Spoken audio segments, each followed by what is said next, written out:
Política Impura. Um olhar sobre a semana. A todos os meus melhores cumprimentos e bem-vindos a mais este Política Impura.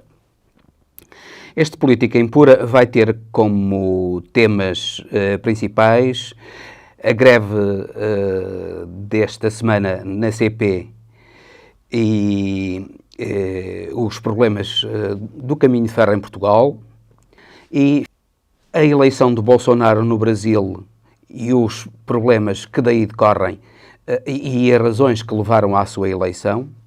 Relativamente à greve da CP, esta greve que levou à paralisação de 80% dos comboios em Portugal, levanta questões enormes, nomeadamente da importância que os sindicatos dos transportes, particularmente dos transportes ferroviários, têm no país, da importância do sindicalismo, de um sindicalismo livre e não ligado a agendas políticas, da valorização dos trabalhadores dentro da CP e, de uma maneira geral, de todos os trabalhadores, nomeadamente de uma remuneração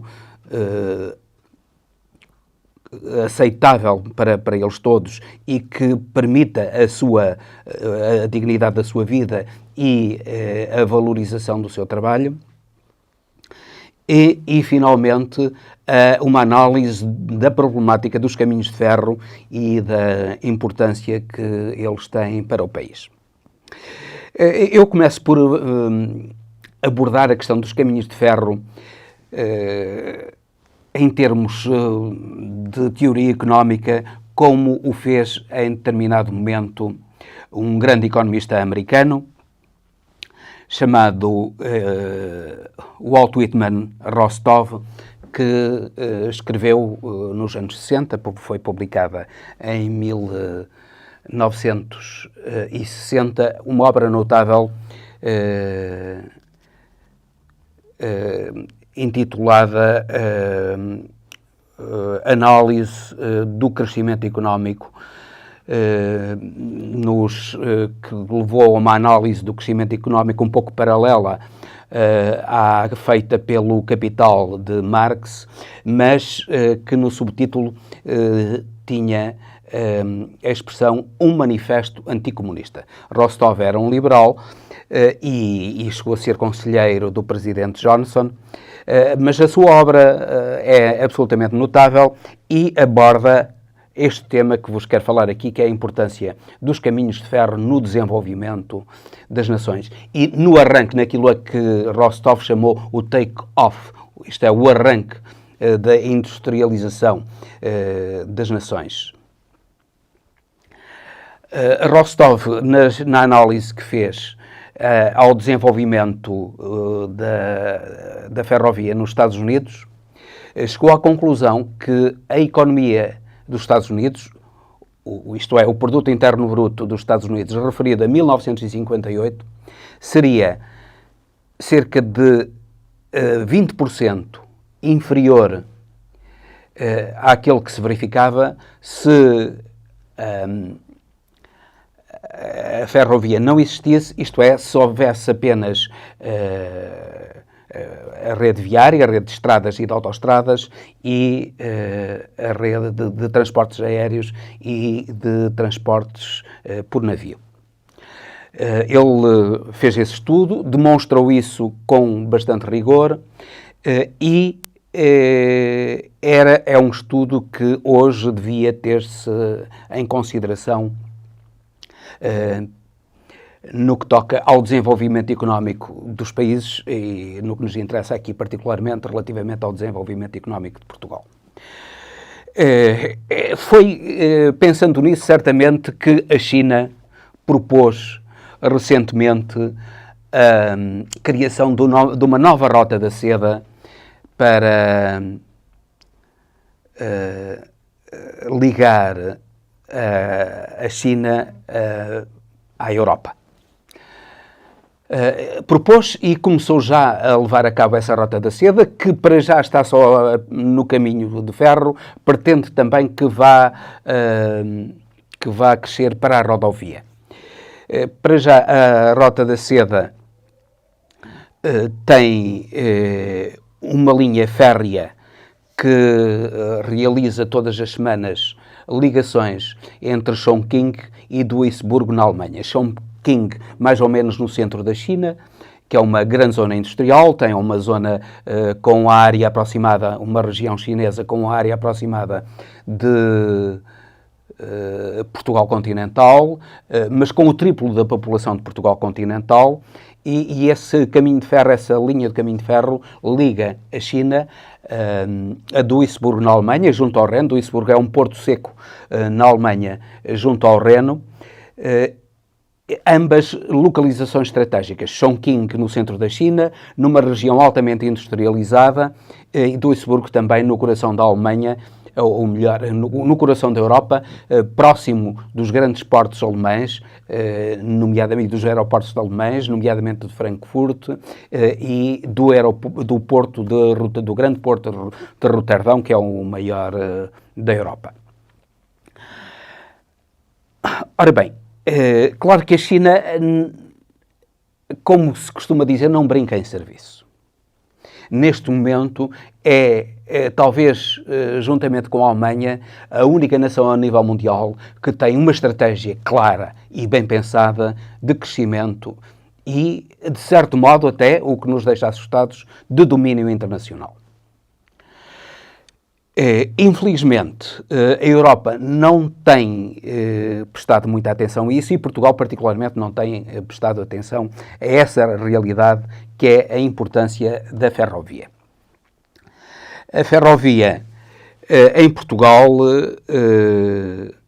tem uma extensão que é inferior à rede viária. Cerca de 2.850 km de ferrovia que nós temos, enquanto que na rede viária, na rede de autoestradas, melhor dizendo, nós temos 3.065 km.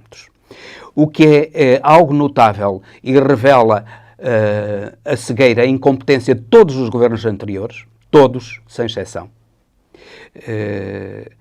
na prossecução do interesse nacional. Repare-se que as autoestradas consomem petróleo, que é a nossa principal importação. E a ferrovia, se devidamente gerida, consumia apenas eletricidade de que nós dispomos, por meios até renováveis. Grande parte da eletricidade que nós produzimos hoje é uma eletricidade que vem de fontes de energia renovável. Imagine-se quanto é que o país pouparia, até porque precisamente o petróleo é a nossa principal importação e contribui para uma balança de pagamentos deficitária que nós temos. E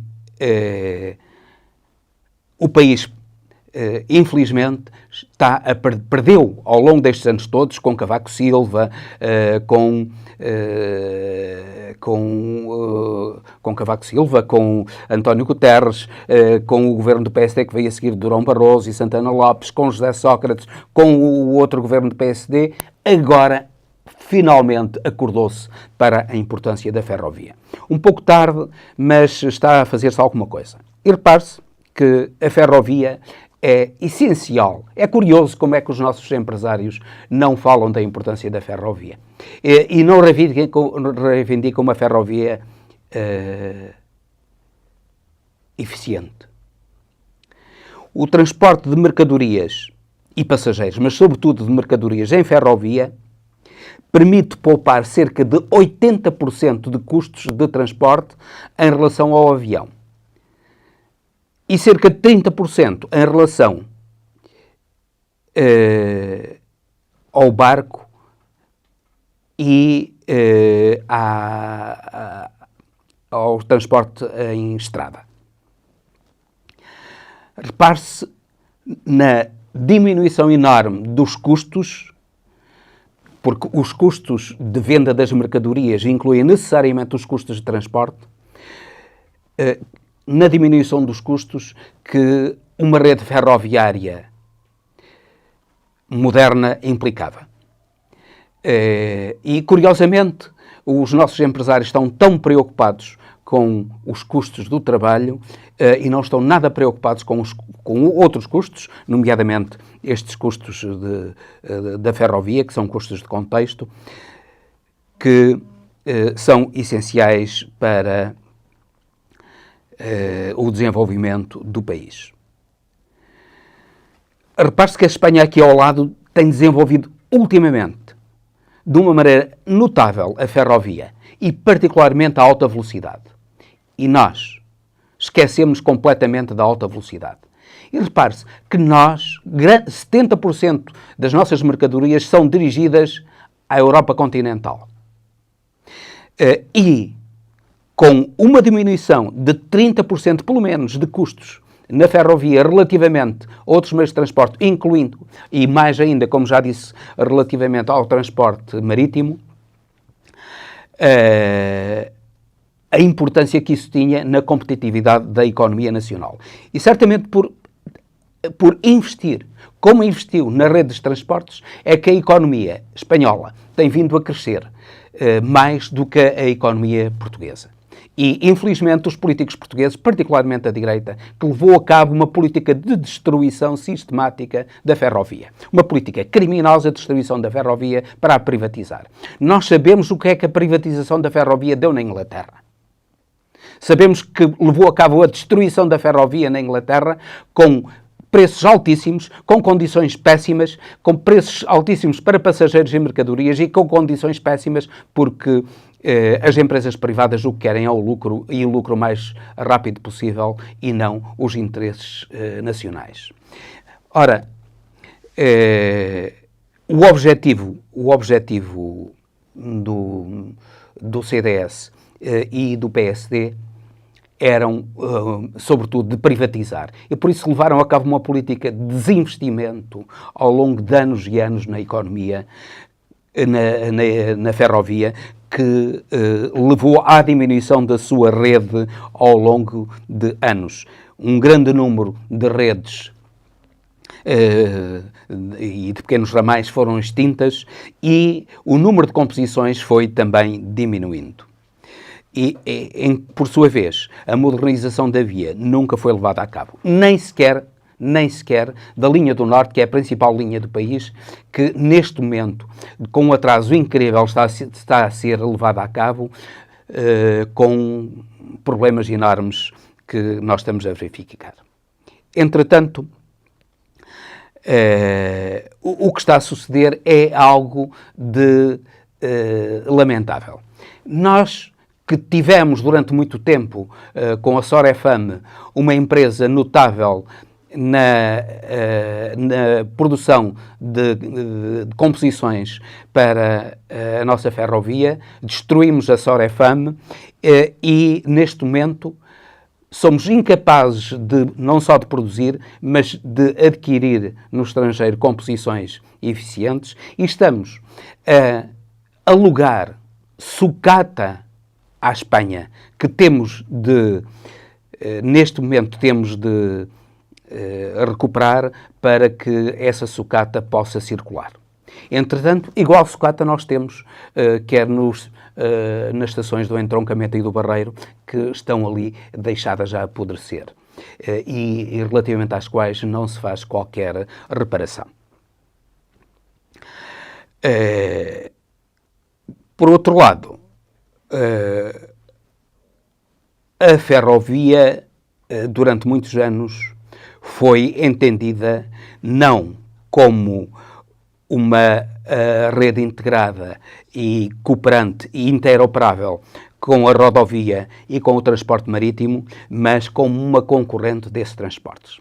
Um erro profundo, porque a ferrovia só produzirá plenos efeitos, só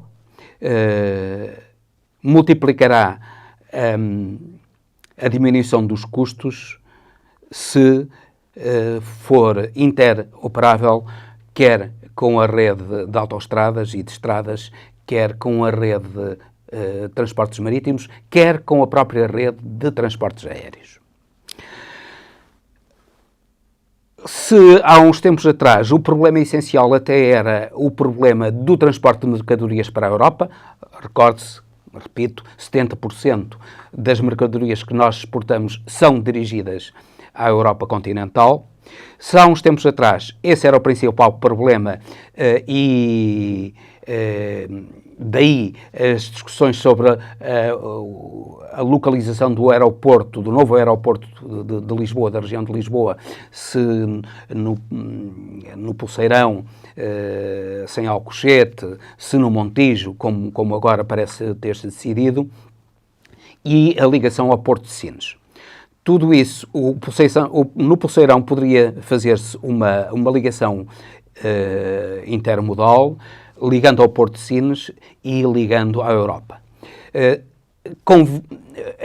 Convinha, e era de todo o interesse da nossa economia, que essa ligação se fizesse com redes rápidas e com uma rede adaptável às redes europeias, porque a bitola ibérica é uma bitola por razões tecnicamente erradas, há quem diga que foi por causa das invasões, não foi, foi um estudo técnico que na altura se fez e erradamente optou por uma bitola diferente da bitola europeia, mas a bitola ibérica tem que se adaptar, nomeadamente, é isso que está a pretender fazer agora, mas já há muito tempo que devia ter sido feito, à bitola europeia, nomeadamente através da colocação de travessas que permitam a alteração fácil de bitolas para que os comboios possam circular sem grandes paragens daqui até França e de França para o resto da Europa. Mas neste momento, para além das mercadorias, nós temos algo que é extremamente importante, que é o fluxo turístico em Portugal. E esse fluxo turístico dirige-se predominantemente ao transporte ferroviário. Nós vamos aqui à estação de Campanhã e se formos uma hora antes, por exemplo, já não conseguimos bilhete para o Alfa, para Lisboa, na maior parte dos horários. Porque muito tempo antes os bilhetes estão esgotados. Entretanto, em vez de investir na modernização da rede e no funcionamento de mais composições, aquilo que a CP está a fazer neste momento é, imagine-se, uma campanha publicitária onde vai gastar 2 milhões de euros para promover o transporte ferroviário. Quando neste momento o transporte ferroviário, nem de longe nem de perto, atende às solicitações não só das pessoas, mas também das próprias mercadorias. É um conjunto de erros, começa do alugar comboios à Espanha, são erros sucessivos que continuam a ser cometidos. Sem prejuízo de se ter alterado agora a visão da ferrovia. Parece que a privatização da ferrovia definitivamente está posta de lado. O projeto de Ferrovia 2020, que inclui vários corredores, o corredor Norte-Sul, um corredor internacional Norte-Sul, e um corredor internacional Sul, para ligação, portanto, à Espanha, um corredor Norte e outros corredores complementares. Tudo isso vai mexer agora, prevendo-se uma atuação em mais de 1.000 km, cerca de 1.160 km, de via férrea e a eletrificação de cerca de 480 km e que estão com automotoras diesel e o crescimento de mercadorias para de composições de cerca de 750 metros. Tudo isso é essencial para a ligação a Sines, ao Barreiro, ao novo aeroporto e particularmente à Auto Europa, e espero que finalmente se preste a devida atenção à rede ferroviária do país para que a economia do país se desenvolva como deve ser. Vamos agora falar do Brasil, dessa tragédia já anunciada há uns tempos, que era o Brasil. Ganhou Bolsonaro, mas a sua vitória é ilusória. Na verdade, Bolsonaro ganhou apenas com 39% dos votos expressos. 32% foram para Haddad e 29% foram para a abstenção ou para os votos nulos ou brancos. E mesmo daqueles que votaram Bolsonaro,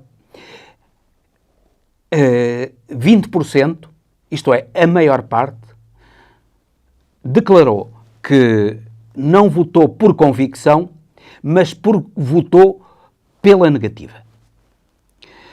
Isso significa que o governo de Bolsonaro é um governo minoritário. No entanto, ele está a levar a cabo uma estratégia de fascização do país e de ligação aos grandes interesses americanos.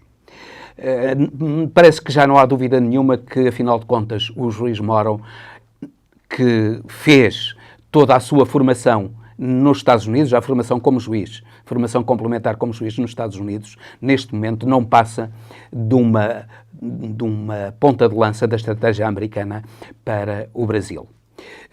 Aquilo que resulta claro é que a América está a ver no Brasil uma nova colónia, mas uma colónia poderosa que ele pode conduzir que Trump pode conduzir para uma alternativa estratégica ao eixo Pequim-Moscovo.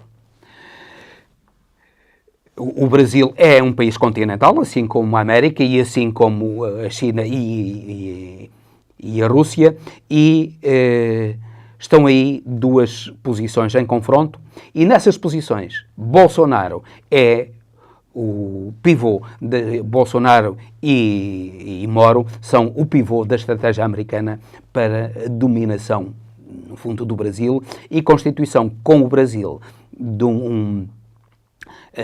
uma alternativa estratégica ao eixo Pequim-Moscovo. Há pouco falámos na rede ferroviária e eu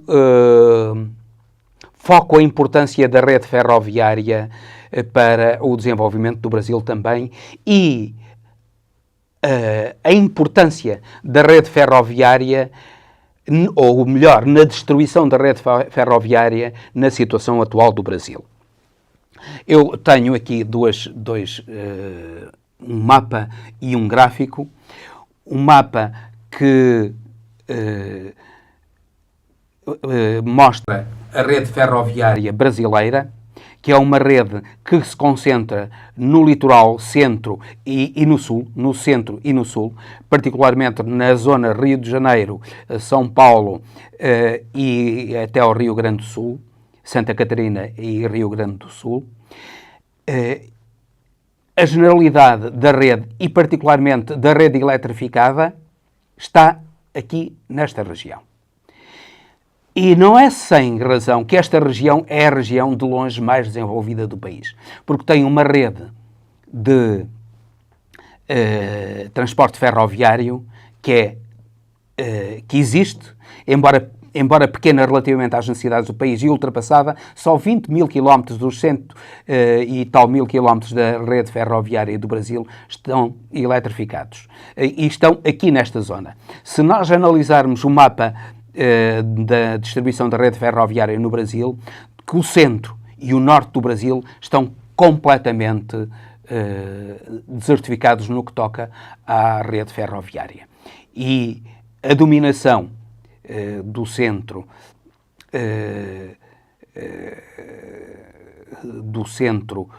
em relação ao norte, que leva precisamente à concentração de pessoas no centro-sul e à desertificação do norte, é uma das causas também da atual situação no Brasil. Foi uma estratégia concertada e levada a cabo pela ditadura militar brasileira. Tenho aqui este é o mapa ferroviário, este é o gráfico da extensão da malha ferroviária brasileira entre 1854 e 2012. E aquilo que nós verificamos é que entre 1854 e 1963, a rede ferroviária brasileira foi crescendo sempre. 1963 é o ano do golpe de Estado. Foi crescendo sempre. A partir de 1963, foi diminuindo sempre. Se nós analisarmos essa rede, a destruição da rede ferroviária, para beneficiar a indústria petrolífera e as grandes companhias de aviação, que neste momento dominam o Brasil, se nós analisarmos essa estrutura da rede, essa desestruturação e destruição da rede ferroviária no Brasil, comparando com o crescimento do produto interno bruto, tendo em conta a valorização das chamadas commodities, isto é, das mercadorias que preferentemente o Brasil exporta, nomeadamente as matérias-primas e particularmente o petróleo, nós vemos que o crescimento do Brasil foi altamente diminuído, apesar dos enormes benefícios que o petróleo deu ao Brasil e que as matérias-primas deram ao Brasil nestes anos, foi altamente diminuído precisamente pela ausência de uma política de transportes ferroviários no Brasil. Repare-se que o enorme crescimento da China está a ser levado a cabo precisamente porque é sustentado numa enorme rede ferroviária. E o Brasil destruiu a sua rede ferroviária. Mas destruiu-a propositadamente para manter o cangaço, para manter o regime dos coronéis no interior norte e para manter o domínio das grandes indústrias ligada ao petróleo no centro-sul. Na realidade, ao contrário do que se diz, o crescimento mais sustentável da economia no Brasil deu-se no governo Lula, durante todo o governo Lula. Muito superior ao governo Fernando Henrique Cardoso, muito superior ao governo de Itamar Franco e de Collor, em que o produto interno bruto per capita diminuiu imenso. Tenho aqui o mapa da evolução do produto interno bruto real per capita no Brasil e ele só cresceu verdadeiramente nos governos de Lula, porque nos anteriores de Fernando Henrique Cardoso, Itamar Franco e Collor de Mello e até Sarney, não cresceu substancialmente. Tinha crescido antes nos governos de Figueiredo e um pouco antes no primeiro governo de Costa e Silva e Médici, sobretudo devido ao grande choque petrolífero ocorrido nos anos 70, que levaram a um aumento do preço do petróleo e um aumento da exploração, do volume das explorações de petróleo no Brasil, e aumento também do preço das commodities, de outras commodities, nomeadamente as matérias-primas, desde o ferro, à indústria mineira,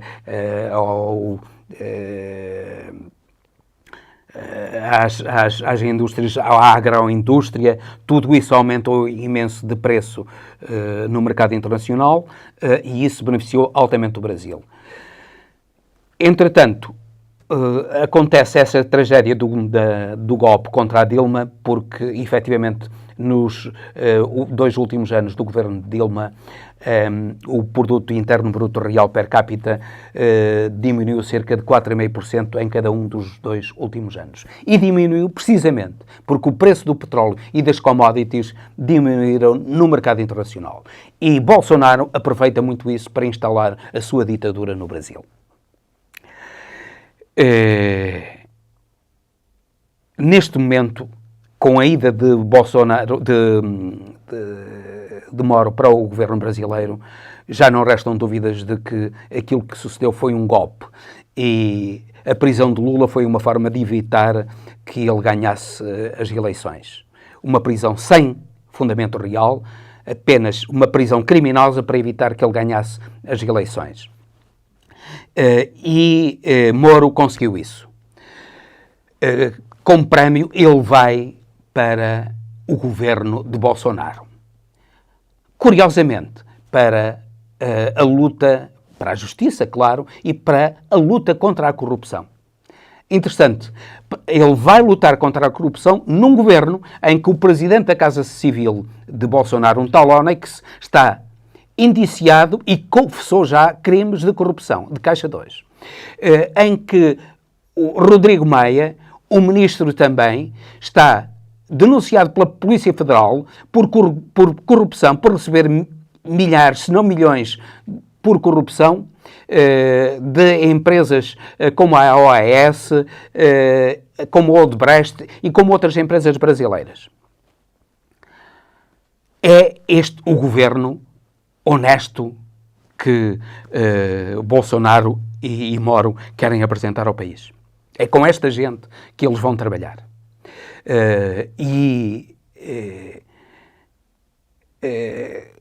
Em Curitiba, para substituir Moro, quem foi?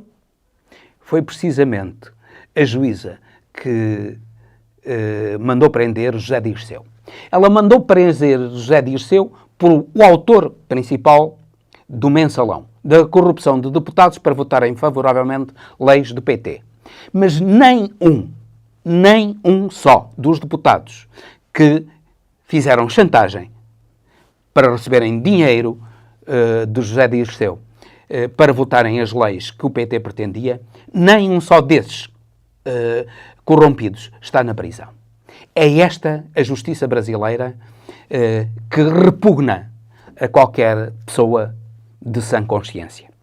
E é com esta justiça brasileira que, afinal de contas, o Brasil vai ter de conviver durante muito tempo. Se não se caminhar para o fim dessas seitas evangélicas que colocaram Bolsonaro no poder, que no fundo são organizações criminosas de extorsão do povo brasileiro. Uma boa parte da riqueza do povo brasileiro, neste momento, é extorquida pelas seitas religiosas que drenam o dinheiro do Brasil para o estrangeiro. Esse escroque, Silas Malafaia, é um indivíduo que é, neste momento, considerado pela revista Forbes, o 41º mais rico do Brasil. Igualmente, dentro dos 50 mais ricos está Edir Macedo, depois do Silas Malafaia, mas também entre os 50 mais ricos. Isto é, eles estão acusados, ambos, de branqueamento de capitais, de fuga de capitais para o estrangeiro. Outros juízes também. Curiosamente, os juízes nunca são chamados para o problema da corrupção. Não há corrupção entre os juízes. Toda a gente sabe que os juízes brasileiros são altamente corruptos. A magistratura brasileira é altamente corrupta. E que há uma grande drenagem do dinheiro que eles recebem pela corrupção para o estrangeiro. Eles são obrigados a fazer declaração do rendimento dentro do país. Mas ninguém investiga o rendimento que grande número dos juízes, também há exceções, atenção, não são todos. Não são todos juízes. Felizmente há exceções que honram o país. Exceções extremamente corajosas que cumpre nós mencionarmos. Mas a generalidade dos juízes estrangeiros drena o dinheiro da corrupção para o estrangeiro. E, infelizmente, eles que são obrigados a fazer declaração de rendimentos no país, eles não demonstram grandes rendimentos no país, mas os seus rendimentos reais, quem os conhece sabe que estão situados no estrangeiro. É algo de trágico para o Brasil e eu não posso deixar de ter aqui um apelo para a resistência brasileira e para todos aqueles que defendem os sagrados princípios da liberdade, da igualdade e da fraternidade no Brasil, em Portugal e em todo o mundo, lutem pela defesa desses sagrados princípios, para que o Brasil se liberte desta ditadura intelectualmente indigente e moralmente repugnante que está a dominar essa grande nação, esse grande país, continente, que é o nosso país irmão, Brasil.